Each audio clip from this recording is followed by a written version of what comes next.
I have more empathy. Definitely that. And I've worked a lot with myself, like sitting, writing thoughts, writing my diary, speaking with my therapist, making deep conversations about it. And I think it has made me a lot stronger. I know this is a cliche, but it has made me a lot stronger and to feel a lot more independent. Like now I know myself very well. I have control over myself. I understand myself. Like I'm very self-understanding.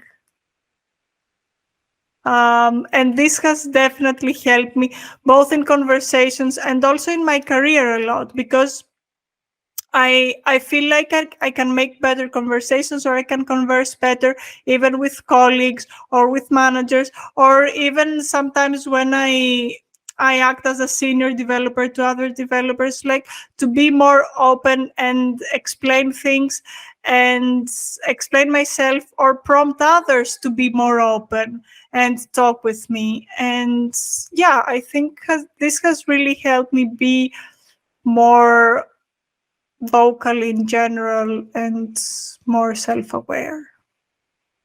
So, I wouldn't change it for the world. I definitely want to make sure we get a little time in there to reference some resources for folks. But before I do that, is there anything else that you either of you would love to share with our listeners on the subject before we close? That I want to say that it's okay to ask for help. Totally.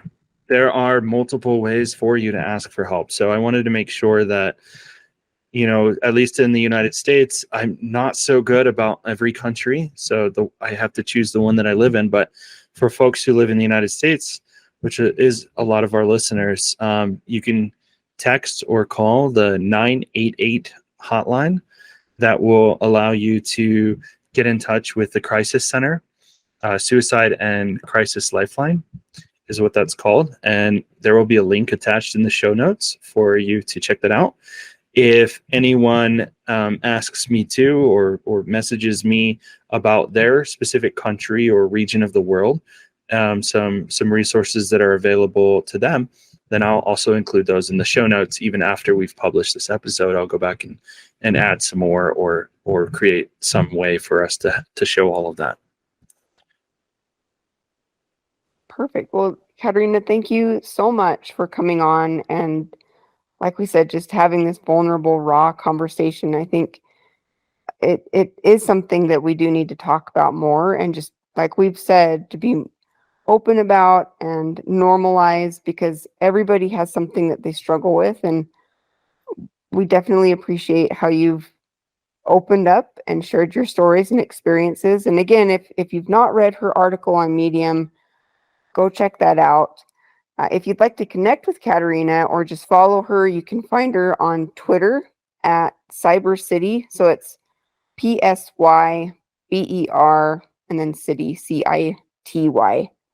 And yeah, thanks again. And if anybody wants to add to this as well, if there's an experience you've had, or if you know of resources and you want to share those with our podcast community, please go ahead and feel free to add that to our, when we post this on Twitter, go ahead and just add your comments and your thoughts to our posts.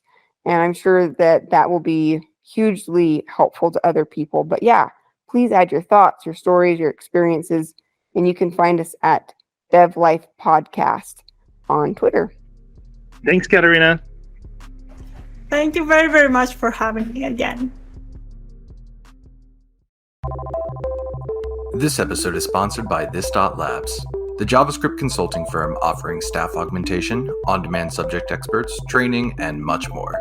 Discover how we leverage cutting-edge tools to promote the scalability and longevity of mission-critical technologies for some of the world's leading enterprises by visiting us at this.co.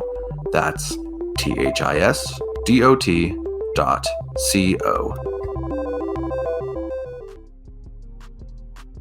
Thank you for joining us on this episode of the Dev.Life podcast. You can find us and join our community on Twitter at Dev.Life Podcast. Also, we want to thank all of our sponsors for helping us make this show possible. So to Narwhal, Progress, Kendo UI, NStudio, Ionic, and This.Labs, we appreciate all your support and for all that you do around the community to help people live their ultimate dev lives.